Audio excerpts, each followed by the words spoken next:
بسم اللہ الرحمن الرحیم۔ السلام علیکم ورحمۃ اللہ۔ محمد بن سلمان نے بڑا واضح طور پر کیٹیگوریکلی اس گورنمنٹ کے سامنے بھی اور اسٹیبلشمنٹ کے سامنے بھی یہ بتا دیا تھا کہ عمران خان کی موجودگی اس اتحاد کے لیے، سعودی عرب کے لیے، اس اتحاد کی بقا کے لیے،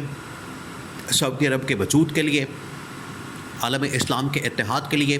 عمران خان کی رہائی کتنی ضروری ہے، اور عمران خان کا اس اتحاد کو انڈورس کرنا، اس اتحاد کو سپورٹ کرنا اور اس اتحاد کی مکمل طور پر حمایت کرنا۔ حمایت تو آلریڈی عمران خان کی موجود ہے، لیکن اس کا باہر ہونا اور باہر آ کے اس کی انڈورسمنٹ کرنا بڑا ضروری ہے۔ یہ محمد بن سلمان نے پورا معاملہ پوری ٹائم لائن کے ساتھ، یہ دیکھیں، آپ اس بات کو سمجھیں کہ محمد بن سلمان کو اس بات کا بالکل پتہ ہے کہ عمران خان کا باہر ہونا، عمران خان کا باہر اس پورے اتحاد کو انڈورس کرنا اور اس کی حمایت کرنا، اس کی سپورٹ کرنا کتنا ضروری ہے، کیونکہ اس کی وجہ سے آپ اسرائیل کو، امریکہ کو پیغام دے سکتے ہیں۔ دیکھیں، یہ جو معاہدہ کیا گیا ہے پاکستان اور سعودی عرب کے درمیان، اس کے بہت سارے پہلو ہیں جو کہ ایک ایک کر کے اب سامنے آ رہے ہیں۔ اب آپ نے ان کے پہلوؤں کے اوپر غور کرنا، سمجھنا ہے اس کو، پھر آپ کو اس کی پوری بیک گراؤنڈ کی سمجھ آئے گی، اس معاہدے کی، اس کے اندر ہے کیا، اس کے اندر کیا ڈسکشن ہوئی ہے، کن پوائنٹس کے اوپر ایگریمنٹ ہوا ہے، معاہدہ ہوا ہے۔ پہلے آپ نے ان پوائنٹس کو، 2-3 جو بڑے اہم ترین پوائنٹس ہیں، ان کو سمجھنا ہے، اور پھر آپ کو اندازہ ہوگا کہ اس میں عمران خان کی رہائی کو کس طرح سے مشروط کیا جا رہا ہے۔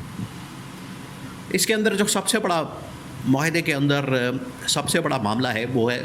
کنٹینمنٹ کی پالیسی کا۔ دیکھیں، دنیا کے اندر جب بھی سپر پاور جنم لیتی ہے، دنیا کے اندر جب بھی سپر پاور آپریٹ کرتی ہے، تو ہمیشہ کنٹینمنٹ کی پالیسی اس وجہ سے اختیار کی جاتی ہے تاکہ جو سپر پاور ہے اس تک کوئی نہ پہنچ سکے، اس کے گربان تک کوئی نہ پہنچ سکے، اس کی طاقت کو کوئی نہ للکار سکے اور اس کی طاقت کے اوپر کوئی ہاتھ نہ ڈال سکے، جس کی وجہ سے جو بھی کوئی ابھرتی ہوئی طاقت نظر آتی ہے، ابھرتی ہوئی طاقت ان کے سامنے کھڑی ہوتی ہے، تو اس کے خلاف ایک کنٹینمنٹ پالیسی اپنائی جاتی ہے۔ یہی کنٹینمنٹ پالیسی جو ہے امریکہ نے اپنائی ہے مختلف طاقتوں کے خلاف،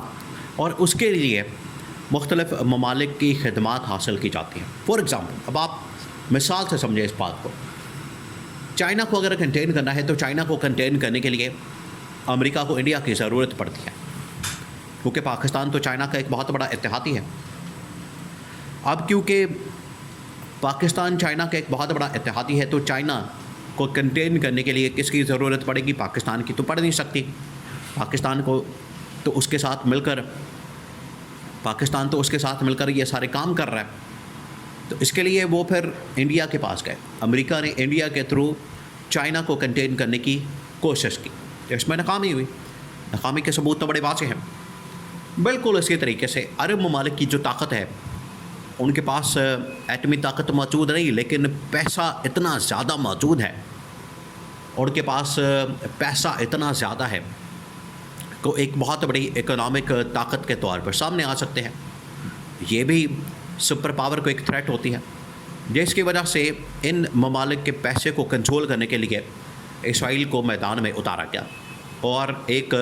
ڈر اور اس کا خوف اور اس کا فیئر عرب ممالک کے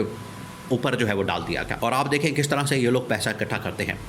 یہ ابھی مہینہ پہلے کی بات ہے، جب ڈونلڈ ٹرمپ نے سعودی عرب کا UAE کا قطر کا دورہ کیا تھا، تو تقریباً کوئی 2000 سے 3000 ارب ڈالرز اس نے یہاں سے اکٹھے کیا تھا، کیونکہ ان کو پتہ ہے کہ یہ پیسے کے لحاظ سے بڑے امیر ترین ممالک ہیں، تو سیکیورٹی کا ان کو بہانہ بنا کے، سیکیورٹی کا ان کو یہ لالی پاپ دے کے،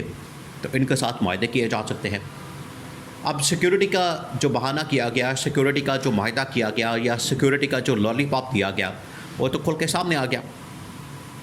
کہ امریکہ کی سیکیورٹی اتنی بڑی ضمانت نہیں ہے، اس کے ہوتے ہوئے بھی ہمارے اوپر حملہ ہو رہا ہے، اس کے ہوتے ہوئے بھی اسرائیل ہمارے اوپر حملے کر رہا ہے۔ تو اس وجہ سے اب ان کو محسوس ہوا، عرب ممالک کو، کہ اب ہمیں اپنی سیکیورٹی کی ذمہ داری خود سنبھالنی ہے، یا ایسے ممالک کو شامل کرنا ہے جو صحیح معنوں میں،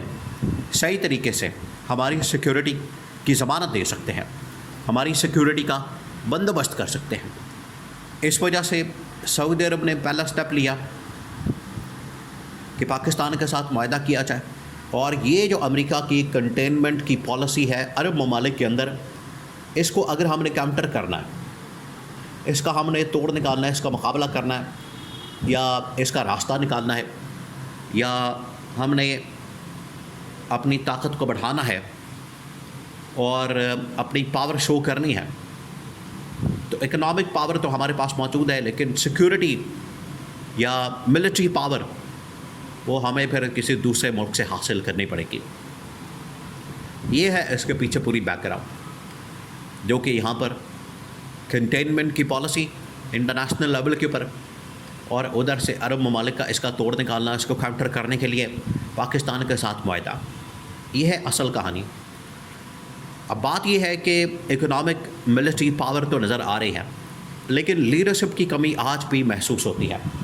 لیڈرشپ اس طرح سے ان ممالک کے اندر موجود نہیں ہے، عالم اسلام کے اندر موجود نہیں ہے، اور اتنا بڑا لیڈر کہ عالم اسلام کے اوپر وہ بات کر سکے، عالم اسلام کے اوپر اپنا جھنڈا گاڑ سکے اور عالم اسلام کی نمائندگی کر سکے، اس طرح کا لیڈر آج بھی اس کی کمی کو محسوس کیا جاتا ہے۔ اس طرح کے لیڈر پورے عالم اسلام میں اور عرب ممالک میں آپ کو نظر نہیں آتا۔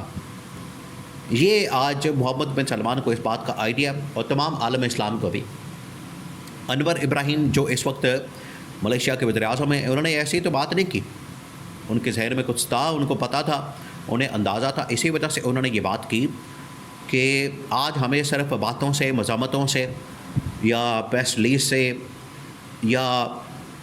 تقریروں سے کام نہیں چلانا، ہمیں عملی طور پر ان کا مقابلہ کرنا ہے۔ اور یہی نقطہ نظر، موقف، نظریہ عمران خان کا تھا۔ اسی وجہ سے آج اس کی کمی کو محسوس کیا جاتا ہے کہ عمران خان جس طریقے سے عالمی سطح کے اوپر اپنے الفاظ کے ذریعے، اپنے خطاب کے ذریعے، اپنے انٹرویوز کے ذریعے عالمی میڈیا کے اندر ان کو بے نقاب کرتا ہے، وہ عمران خان ہی کر سکتا ہے، وہ کوئی اور نہیں کر سکتا۔ تو یہ دونوں چیزیں پیرالل آپ نے چلانی ہے۔ ایک طرف آپ نے اکنامک ملٹری پاور شو کرنی ہے، جو کہ اس وقت سعودی عرب اب کرنے جا رہا ہے، کہ اکنامک پاور، ملٹری پاور، لیکن جو پولیٹیکل پاور ہے اس کے لیے محمد بن سلمان نے کیٹیگوریکلی اس گورنمنٹ اور اسٹیبلشمنٹ کو کہا کہ عمران خان پولیٹیکلی عالم اسلام کو صحیح معنوں میں ریپرزینٹ کر سکتا ہے۔